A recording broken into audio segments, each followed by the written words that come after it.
Anitha from Mettupalayam. இன்னைக்கு வந்து independence day special வந்து சிக்கன் வந்து வாங்கிட்டு வந்திருக்குது.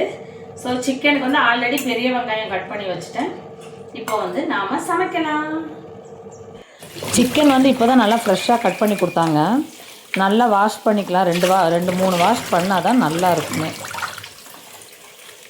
வெங்காயமும் நல்லா கொஞ்சம் கருவேப்பிலை சோம்பு போட்டு வதக்கிட்டேன். தக்காளியுமே பேஸ்ட்டை அரைச்சி போட்டுட்டு மசாலாவுமே போட்டுட்டேன்.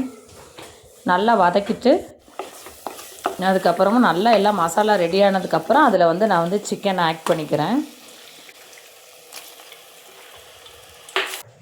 குழம்பு வந்து நல்லா மூடி போட்டு வேக விட்டுட்டேன். நல்லா வேகட்டும். ஒரு பக்கம் ரைஸுமே எடுத்துட்டேன்.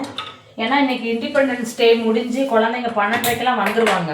அதுக்குள்ளே சமையலை முடிச்சிடலாம் அப்படின்ட்டு. அதுக்குள்ளே நமக்கு ஒரு குட்டி ரசம் வச்சிடலாம். அப்போ வந்து சிக்கன் குழம்பு, ரசம், சாப்பாடு. இன்றைக்கி மதியானம் வந்து அந்த வெயில் அதிகமாக இருக்குல்ல, இந்த மாதிரி சாப்பிட்றதுக்கு வேறு லெவலில் இருக்கும். அதுக்குள்ளே ஒரு குட்டியாட்டு ஒரு ரசத்துக்கு தேவையானதெல்லாம் எடுத்துடலாம். ரசத்துக்கு வந்து நான் வந்து தக்காளி வந்து நல்லா எப்போவுமே பிசைஞ்சிருவேன். அது வந்து கொஞ்சம் நல்லா பழுத்த தக்காளியாக இருந்தால் இன்னுமே ரொம்ப நல்லாயிருக்கும். ஒரு பக்கம் ரசமும் ரெடி ஆயிடுச்சு. இப்போ வந்து ரசம் வந்து நாம் இன்னொரு பாத்திரத்தில் அதை மாற்றி வச்சிட்டோம் அப்படின்னா மொத்தமாக இனி வேலையை முடிச்சுட்டு கழுகிடலாம் பாத்திரமெல்லாம்.